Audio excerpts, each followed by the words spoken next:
ഹിജ്റ വർഷം എത്രയാണ്? 1448. അത് എല്ലാവർക്കും അറിഞ്ഞിരിക്കേണ്ടതാണ്. അതുപോലെ തന്നെ നമുക്ക് ജനുവരി, ഫെബ്രുവരി, മാർച്ച് ഇതെല്ലാം എല്ലാവർക്കും ചെറിയ പിള്ളേർക്ക് അറിയും. എന്നാൽ നമ്മുടെ മാസത്തിന്റെ തുടക്കം ഏതാണ്, ഒടുക്കം ഏതാണെന്ന് ചോദിച്ചാൽ ലാസ്റ്റ് മാസം ഇപ്പോ തുടക്കത്തെ മാസം, ഇപ്പൊ ഈ മാസം കേട്ടെങ്കിൽ എല്ലാവർക്കും അറിയും. ഇത് ഫസ്റ്റത്തെ തിങ്കൾ എന്ന് പറയും, അല്ലെ? എന്നൊരു 6 തിങ്കൾ കഴിഞ്ഞിട്ട് കേൾക്കണോ?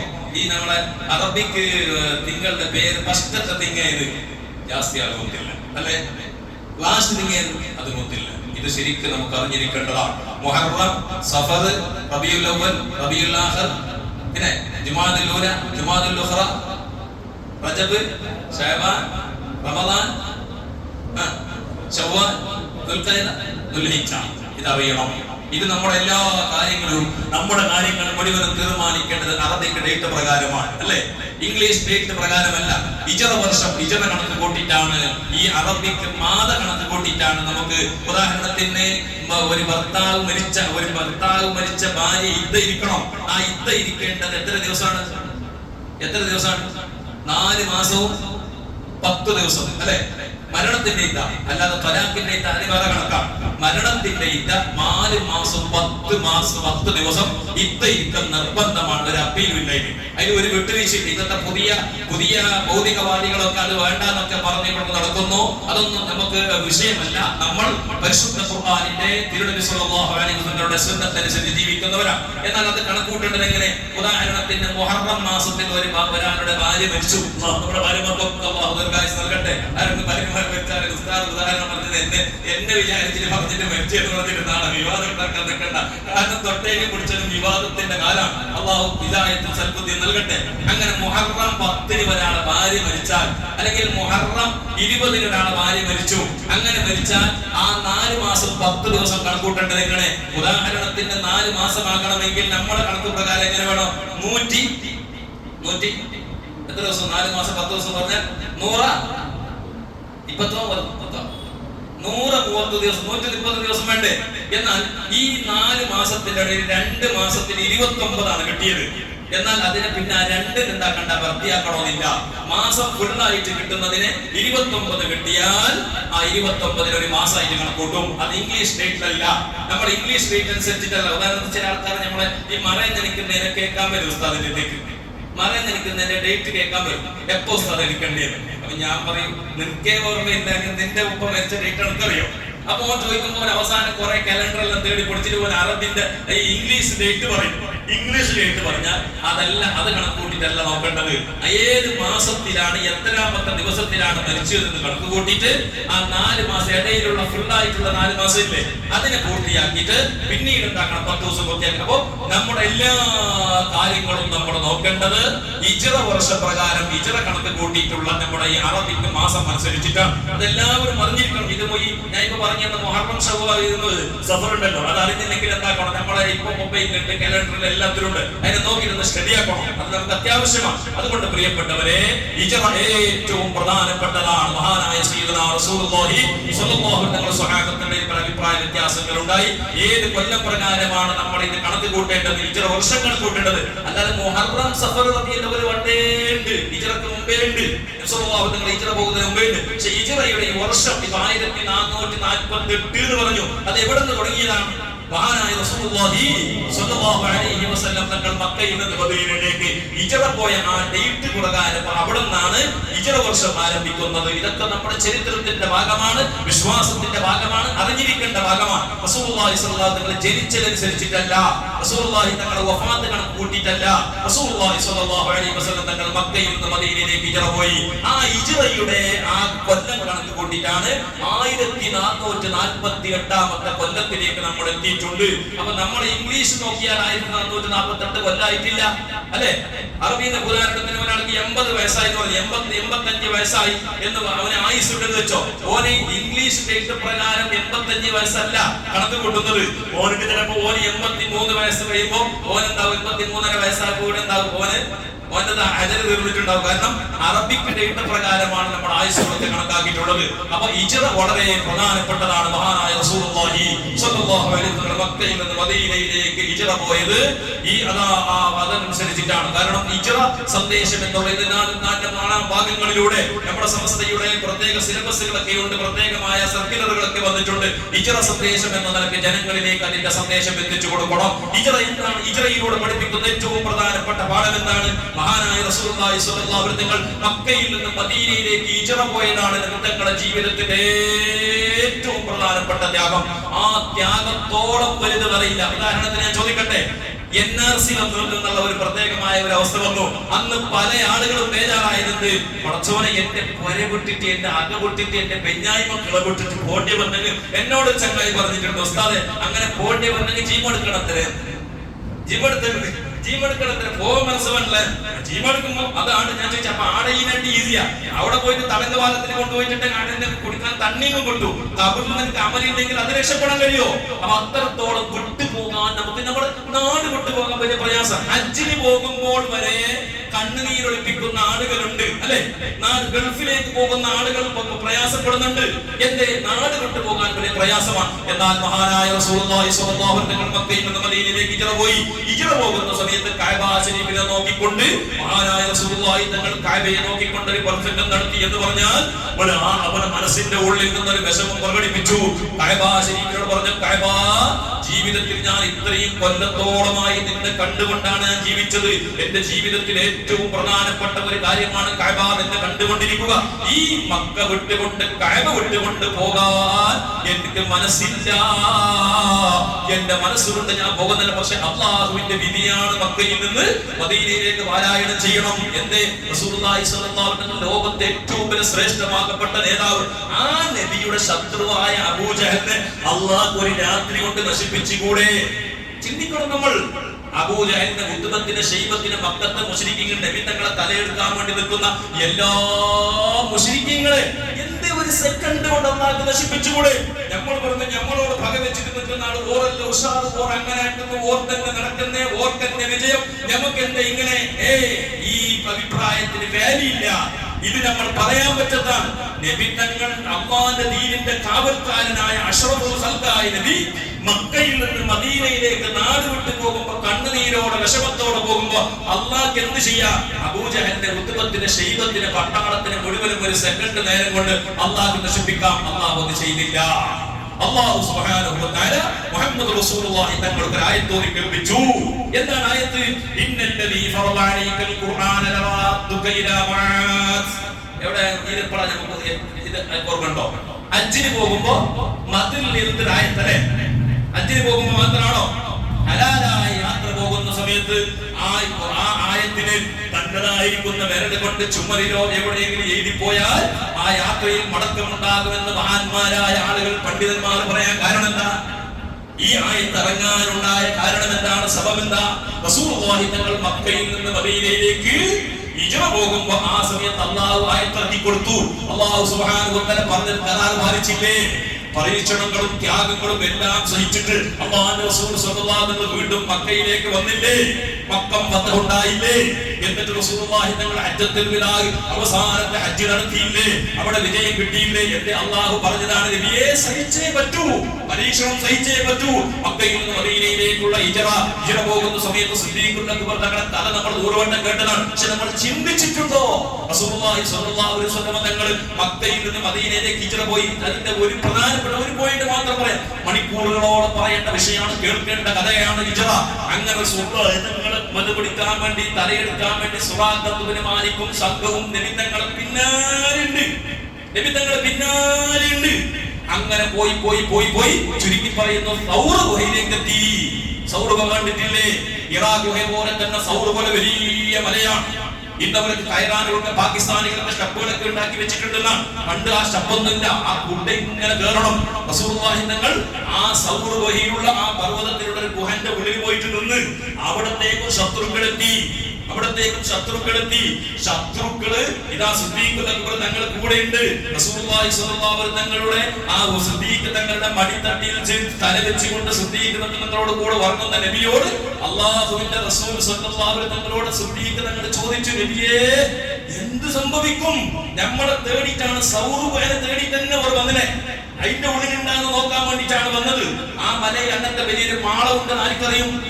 ശത്രുക്കൾക്കറിയും. അവിടെ വലിയൊരു മാളമുണ്ട്, ആടെ ഒളിച്ചിരിക്കുന്നതിനാൽ ചാൻസ് കൂടുതലാണ് എന്ന് പറഞ്ഞിട്ടാണ് അവിടെ തങ്ങൾക്കും നബിതങ്ങൾക്കും ശത്രുക്കളെ കാലിങ്ങനെ കാണുന്നു, നടന്നു പോകാൻ അങ്ങോട്ടും ഇങ്ങോട്ടും പായ്ന്ന് കാണുന്നു. തങ്ങൾ വിഷമത്തോടെ ചോദിച്ചു, നബിയേ എന്ത് സംഭവിക്കും നബിയേ?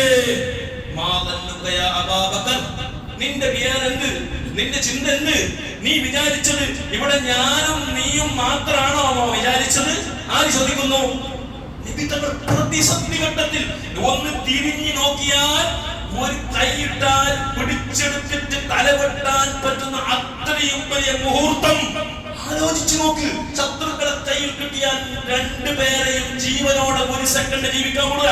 അത്രയും ആർത്തിയോടെ തുളുമ്പുന്ന രക്തത്തോടെ വന്ന ശത്രുക്കളെ നോക്കിയിട്ട് അല്ലാഹുവിന്റെ റസൂൽ ചോദിച്ചു, നീ വിചാരിച്ചോടെ നമ്മൾ രണ്ടാള് മാത്രമാണ് ഉള്ളത്, അല്ലാഹു ഖാലിഫുഹുമാ, മൂന്നാമതായിട്ട് അല്ലാഹുണ്ട്. ഇതാണ് നമ്മൾ പഠിപ്പിക്കുന്ന പാഠം. ഹിജ്റയിൽ പഠിപ്പിക്കുന്ന പാഠം ഇതാ. പ്രതിസന്ധി ഘട്ടത്തിൽ റബ്ബിനിക്ക് നമുക്കുണ്ടോ? അല്ലാഹു കൂടെയുണ്ട്. അല്ലാഹു കൂടെ നിന്നാൽ ഒരു ശത്രുവിനിക്ക് ഒന്നും ചെയ്യാൻ കഴിയില്ല, ഒരാളെയും തോൽപ്പിക്കാൻ കഴിയില്ല, ഒരാളെയും പരാജയപ്പെടുത്താൻ കഴിയില്ല. പരാജയപ്പെടുത്താൻ വന്നവന് മുഴുവനും തകർത്ത് തരിപ്പണമാക്കാനുള്ള കഴിവുള്ള റബ്ബിന്റെ അടിമയാണ് നമ്മൾ. ആ സമയത്ത് അവിടെ നമ്മുടെ മാടപ്രാവ് മുട്ടയിട്ട് കൊടുത്തു, അതുപോലെ തന്നെ എട്ടുകാരി വലയിട്ട് കൊടുത്തു. കണ്ടിൽ ആളുകൾ പറഞ്ഞു അതിന്റെ ഉള്ളിൽ ഉണ്ടാവും പറഞ്ഞു. അപ്പൊ ശത്രുക്കൾ പറഞ്ഞു, പൊട്ട.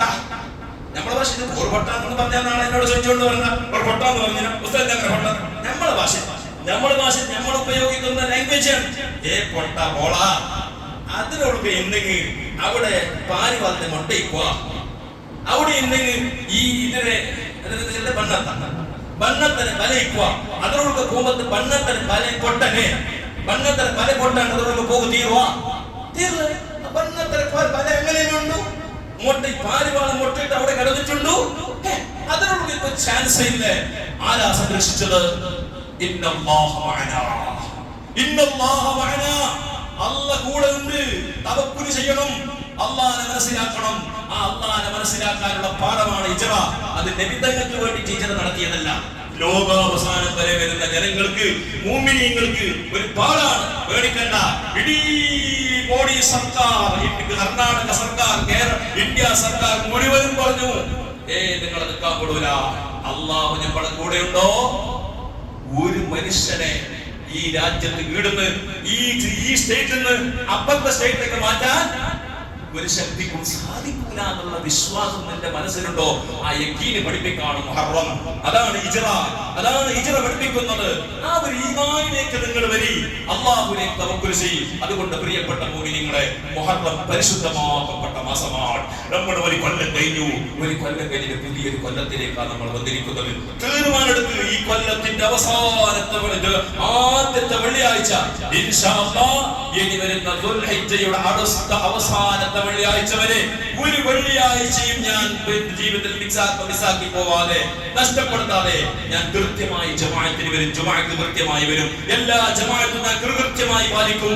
എന്റെ ജീവിതത്തിന്റെ മുക്കാല് ഭാഗം നമ്മുടെ സാധാരണ ലാംഗ്വേജാണ്. സാധാരണ പറയണം 99 കഴിഞ്ഞു എന്ന് വിചാരിക്കണം. എങ്ങനെ 99 കഴിഞ്ഞിട്ടുണ്ട് എന്ന് നമ്മൾ വിചാരിക്കേണ്ടവരാണ്. നമ്മൾ എപ്പോൾ മരിക്കുന്നവരിൽ എത്ര മനുഷ്യന്മാർ മരിച്ചുപോയി അല്ലേ? അടുത്ത് എന്റെ നാട്ടുകാരനായ നൽകട്ടെ, അദ്ദേഹം ഹോസ്പിറ്റലിലേക്ക് ടെസ്റ്റിന് വേണ്ടി പോയതാണ്. ഇവിടെ പോകുമ്പോ എന്നോട് വണ്ടി നിർത്തി സംസാരിച്ചിട്ട് പോയതാണ്. എന്നിട്ട് അദ്ദേഹം വന്ന് കാണാമെന്നൊക്കെ പറഞ്ഞിട്ട് നമ്മൾ പറഞ്ഞതാണ്. ഈ കഴിഞ്ഞ ആഴ്ചയിൽ, കഴിഞ്ഞ ഏകദേശം ശനിയാഴ്ച എന്നാണ് എന്റെ ഓർമ്മ ശരിയാണെങ്കിൽ, അങ്ങനെ പോയ മനുഷ്യൻ ഇതാ കഴിഞ്ഞ ദിവസം ബുധനാഴ്ച ദിവസം അദ്ദേഹം മുഹറം 1 ലോകത്തോട് ഇവിടെ പറഞ്ഞു പോയി. അദ്ദേഹം വിചാരിച്ചിട്ടുണ്ടോ? അപ്പൊ ഞാൻ വിചാരിക്കുന്നത് അദ്ദേഹത്തിന് മക്കളില്ല, ഭാര്യയും അദ്ദേഹം മാത്രമുള്ളത്. അദ്ദേഹത്തിന്റെ വീട് ലോക്കിട്ട് കൊണ്ട് ഹോസ്പിറ്റലിലേക്ക് പോകുമ്പോ ഞാൻ തിരിച്ചു വന്നിട്ട് തുറക്കും, പലതും അദ്ദേഹം പ്ലാൻ ഉണ്ടാവൂലേ, ആ വീട്ടിലേക്ക് ലോക്ക് ഇടുമ്പോ അദ്ദേഹം കരുതിയോ പഠിച്ചവനെ എന്റെ അവസാനത്തെ ലോക്കിടലാണ്, അവസാനമായി കാണലാണ്. തെങ്ങിൻ തോപ്പിനെ നോക്കി പറഞ്ഞോ, അവസാനം ഈ തെങ്ങിൽ നിന്നാണ് ഞാൻ ഒരുപാട് ഇളനീർ കുടിച്ചത്, ഇനി ഈ തെങ്ങിൽ നിന്ന് ഇളനീർ കുടിക്കാൻ എനിക്ക് ആയുസില്ല എന്നറിഞ്ഞിരുന്നെങ്കിൽ, ബുധനാഴ്ച മരിക്കും അറിഞ്ഞില്ലെങ്കിൽ ആ മനുഷ്യൻ ഹോസ്പിറ്റലിൽ പോവോ? നമുക്ക് ഉദാഹരണത്തിന് തിങ്കളാഴ്ച എന്റെ മരണമാണ്, ഞായറാഴ്ച സീരിയസ് ആയി, നാളെ മരിക്കുന്നു പറഞ്ഞു, എനിക്ക് സീരിയസ് അല്ല എന്ത് ബുദ്ധി പറഞ്ഞാലോ ഹോസ്പിറ്റലിൽ കൊണ്ടുപോകാൻ നമ്മൾ അനുവദിക്കോ? മരിക്കുമ്പോ ഒരേന്ന് കിടന്നിട്ട് പെഞ്ഞായി മക്കളെ കണ്ടിട്ട് ഒരു തുള്ളി തണ്ണി കുടിച്ചിട്ട് നേരെ മരിക്കാന്നേ പറയൂ. അതെ, എന്റെ ഇത് അല്ലാഹു അറിയിച്ചു തന്നിട്ടില്ല. അതുകൊണ്ട് ആയുസ് തീരാൻ പോവുകയാണ് മുഅ്മിനീങ്ങളെ. പുതിയ കൊല്ലത്തിൽ അല്ലാഹുവിന് വേണ്ടി സൽക്കർമ്മങ്ങൾ ചെയ്യ്, നല്ല നല്ല അമലുകൾ ചെയ്യ്, തെറ്റുകുറ്റങ്ങളിൽ നിന്ന് ഒഴിവായി നിൽക്ക്. മുഹറം വരുമ്പോൾ ഞാനുണ്ടോ അറിയില്ല, നിങ്ങളുണ്ടോ അറിയില്ല, ഉണ്ടെങ്കിൽ തന്നെ ആരോഗ്യമുണ്ടോ, പള്ളിക്ക് വരാൻ കഴിയോ അറിയില്ല. അതുകൊണ്ട് തെറ്റായ കാര്യങ്ങൾ, ഫിത്നകൾ, ഫസാദുകൾ, അനൈക്യങ്ങൾ, അങ്ങാടി കവരകളിൽ ഇരുന്ന് കൊണ്ട് തോന്നിവാസങ്ങൾ, ഏതോ രാജ്യത്ത് നടക്കുന്ന ഫുട്ബോൾ താരം ജയിച്ചതിന്റെ പേരിൽ ഫ്ലക്സ് ഇട്ടുകൊണ്ട് പട്ടാക്കി കൊണ്ടിക്കൊണ്ടിച്ച് ജീവിക്കുന്ന കൾച്ചർ ഇല്ലാത്ത സമൂഹം ഈ സമുദായം അതിന്റെ ആളുകളാകേണ്ടവരല്ല. നമ്മൾ ഇത്തരം തോന്നിവാസങ്ങളെ അള്ളാന്റെ പള്ളിയുടെ തൊട്ട് മുമ്പിൽ പോലും ഇങ്ങനത്തെ തോന്നിവാസങ്ങളുടെ ശബ്ദങ്ങൾ ഉണ്ടാക്കിക്കൊണ്ട് അപരാധികൾ പോലും ഞെട്ടിയുണർന്ന രീതിയിൽ ഇങ്ങനെ ഒച്ചപ്പാടുണ്ടാക്കുന്ന രീതിയിൽ കളിച്ചാൽ ആരോടാ കളി? ആരോടാ കളി? ഉസ്താദിനോടാണോ? പള്ളി കമ്മിറ്റിയോടാണോ? പള്ളിന്റെ ബിൽഡിങ്ങിനോടാണോ? അല്ല, കളി ഖാലിഖായ റബ്ബിനോടാണ്. ഈ പള്ളിയുടെ ഉടമസ്ഥൻ, എന്നെ സൃഷ്ടിച്ച റബ്ബ്, ആയിരക്കണക്കായ ഖബറാളികൾ അവരുടെ കുടുംബക്കാർ അവിടെ ഈ ശബ്ദം കേട്ടുകൊണ്ട് പറയപ്പെടച്ചവരെ എന്തൊരു ധിക്കാരിയായി പോയി പറയൂലേ. ഇങ്ങനെയുള്ള തെറ്റുകുറ്റങ്ങളിൽ നിന്ന് മാറി നിന്നുകൊണ്ട് ഇസ്ലാമികമായ ജീവിതം നയിച്ചുകൊണ്ട് ഇൻഷാ അല്ലാഹ് മുഹറം 9 10 വരാൻ പോകുന്നത് അടുത്ത വ്യാഴാഴ്ച വെള്ളിയാഴ്ചയാണ്. നോക്കണം, വെള്ളിയാഴ്ച എന്നത് വളരെ മോക്ഷമായ സുന്നത്താണ്. അതുകൊണ്ട് ഇൻഷാ അല്ലാഹ് മഹാനായ റസൂലുള്ളാഹി തങ്ങൾ പറഞ്ഞതാണ്, ജൂതന്മാർ മുഹറം 10 മാത്രം നോമ്പ് നോക്കിയിരുന്നു. അതുകൊണ്ട് എന്റെ ഉമ്മത്തീങ്ങളായ നിങ്ങൾ ആ മുഹറമിന്റെ 10ഓടുകൂടെ 9 നോക്കണം. എന്തേ കാരണം? യഹൂദികളോട് എതിരാകാൻ വേണ്ടി. അവർ ചെയ്ത പോലെ ഞമ്മ ചെയ്യുന്ന വേണ്ട, ഓരെ പോലെ ഞമ്മ വേണ്ട. ഓരെ പോലെ എന്ന് പറഞ്ഞാൽ മീസ വിടൽ ജൂതന്മാരുടെ സംസ്കാരമാണ്. താടി വെട്ടൽ, താടി ഫുള്ള് പഠിച്ചിട്ട് മീസ ഇത്ര വലിയ മീസ വിടൽ ആരെ കൾച്ചറാ? ജൂതന്മാരെ കൾച്ചറാ. വിധങ്ങൾ പറഞ്ഞു ഞമ്മക്ക് ഓരോ സുന്നത്ത് വേണ്ട, ഞമ്മക്ക് എങ്ങനെ വേണം? മീസ ഫുള്ള് വെട്ട, താടി വളർത്താ. ഇനി മീസ ഇല്ലാത്തവരൊക്കെ പറഞ്ഞുകൊണ്ട് നടന്നാലൊന്നും ഇതൊക്കെ ആരെ കളിയാക്കാം? നോ പ്രോബ്ലം, നമുക്കൊന്നും സംഭവിക്കാൻ പോകുന്നില്ല. ആർക്കേ കിട്ടും? നബിയുടെ സുന്നത്താണ് ഞാൻ പിടിച്ചതെങ്കിൽ, നബിയുടെ സുന്നത്തിനെയാണ് ഞാൻ വിപിനെങ്കിൽ, ഒരാൾ മീസയില്ലാത്തവരെന്ന് പറഞ്ഞ് പെണ്ണുങ്ങളെ പോലെ എന്ന് പറഞ്ഞാൽ ആർക്കേ കിട്ടും? അള്ളാന്റെ ദീനിന്റെ നബി തങ്ങളുടെ സുന്നത്തിന്റെ തമാശക്ക് നാളെ മാഷാഅല്ലാഹ് പോവരും. യഹൂദികളെ കൂടെ നിന്നുകൊണ്ട് പോലും സിന്ദാബാദ് വിളിക്കേണ്ടി വരും. അല്ലാഹു കാത്തു സലാമത്താക്കട്ടെ. അതുകൊണ്ട് പ്രിയപ്പെട്ടവരെ, മുഹറം 9 10 മുഅ്മിനീങ്ങളായ ആളുകളൊക്കെ നോക്കണം. ഭാര്യമാരോടൊക്കെ പറയണം, ഭാര്യയുടെ പെണ്ണുങ്ങളോടൊക്കെ പറയണം. അതുപോലെ വളരെ പ്രധാനപ്പെട്ട ഒരു സുന്നത്താണ് മുഹറം 9 10 10 വീട്ടുകാർക്കൊക്കെ നല്ല ഭക്ഷണം കൊടുക്കണം. എല്ലാവർക്കും പറയാനുള്ളതാണ്, നല്ല ഭക്ഷണങ്ങളൊക്കെ കൊടുത്ത് നല്ല നോമ്പ് തുറക്കെ ഉണ്ടാക്കി നല്ല കുടുംബത്തിലൊക്കെ നല്ല ഐക്യത്തോടെ സന്തോഷത്തോടെ ജീവിച്ച് നാട്ടുകാർക്കും വീട്ടുകാർക്കും പാവങ്ങൾക്കും യതീമികൾക്കും ഒക്കെ സഹായങ്ങളൊക്കെ ചെയ്ത് ഈ മുഹറമിന്റെ 1 മുതൽ 10 വരെയുള്ള ദിവസങ്ങൾ ഇബാദത്ത് ചെയ്ത് അവസാനം വരെ, കൊല്ലത്തിന്റെ അവസാനം വരെയുള്ള ദിവസങ്ങളിൽ അല്ലാഹുവിനു വേണ്ടി പൊരുത്തപ്പെട്ട ജീവിതം നയിക്കാൻ വേണ്ടി പ്രത്യേകം ദുആ ചെയ്ത് നല്ല മുഅ്മിനീങ്ങളായി ജീവിച്ച് മരിക്കണമെന്ന് എന്റെ നഫ്സിനോട് ഞാൻ ആദ്യമായി ഓർമ്മപ്പെടുത്തി. നിങ്ങളോട് ഞാൻ എന്റെ വകയായി ദീനിന്റെ കാര്യങ്ങൾ നിങ്ങളോട് ഓർമ്മപ്പെടുത്തിക്കൊണ്ട് ഞാൻ എന്റെ 2 വാക്കുകൾ അവസാനിപ്പിക്കുന്നു. അർഹമുറാഹിമായ റബ്ബ് സുബ്ഹാനഹു വ തആല പറഞ്ഞതും കേട്ടതും നീ കബൂൽ ചെയ്യണം റഹ്മാനേ. അല്ലാഹു ഞങ്ങൾക്ക് നീ അർഹമായ പ്രതിഫലം നൽകി അനുഗ്രഹിക്കണേ അല്ലാഹ്. പഠിച്ചവരെ, ഞങ്ങളുടെ ജീവിതത്തിൽ ഒരുപാട് തെറ്റുകുറ്റങ്ങൾ വന്നു പോയ ഭാവികളാണ് അല്ലാഹ്, ദോഷികളാണ് റബ്ബേ. ഈ ദോഷങ്ങളൊന്നും ഞങ്ങൾ മരിക്കുന്നത് വരെ വാക്കി വെക്കാതെ മുമ്പ് ഞങ്ങൾക്ക് എല്ലാം നീ കഴിവ് ശുദ്ധിയാക്കി തരണം റഹ്മാനേ. മരിക്കുന്ന സമയത്ത് ഒരു ദോഷവുമില്ലാത്ത രീതിയിൽ ഖാലിസായ മനസ്സോടുകൂടി ആരോടും വെറുപ്പും ചതിയും വഞ്ചനയും ഇല്ലാത്ത രീതിയിൽ പടച്ചവനെ മനസ്സോടെ കരിമ ചൊല്ലി ഭരിക്കുന്ന ഭാഗ്യവാന്മാരെ ഞങ്ങൾ ഉൾപ്പെടുത്തണേ റഹ്മാനെ. ഞങ്ങൾക്കും ഞങ്ങളുടെ മാതാപിതാക്കളും ഞങ്ങളുടെ ഉസ്താദുമാർ മശായിഖുമാർ മക്കൾ വേണ്ടപ്പെട്ടവർ ഞങ്ങളെ സഹായിച്ചവർ സ്നേഹിച്ചവർ വിരസംബിച്ചവർ എല്ലാവർക്കും നീ ഖൈർ നൽകണം റഹ്മാനെ. ആഫിയത്തുള്ള ദീർഘായുസ്സ് നൽകണേ റഹ്മാനെ. പെട്ടെന്നുള്ള മരണങ്ങളെ തൊട്ട് അപകട മരണങ്ങളെ തൊട്ട് കാക്കണേ അല്ലാഹ്. സൗകര്യങ്ങൾ നീ ശരിയാക്കി തരണേ റഹ്മാനെ. കച്ചവട ജോലികളിൽ ബർക്കത്ത് നൽകണേ റഹ്മാനെ.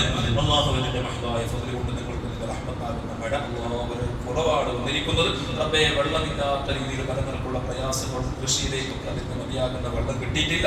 അല്ലാഹുവിന്റെ റഹ്മത്താകുന്ന മഴ നല്ലോണം ഞങ്ങൾക്ക് അതിന്റെ സമയത്ത് എപ്പോഴാണോ നീ കണക്കാക്കിയത് നല്ല ഹൈറായ സമയം ആ സമയത്ത് ഇതിന്റെ നല്ല നിലക്ക് കൊല്ലവസാനത്തേക്ക് വരെ വെള്ളം മതിയാകുന്ന രീതിയിലുള്ള വെള്ളം നീ ചൊരിച്ചു തരണം റഹ്മാനെ.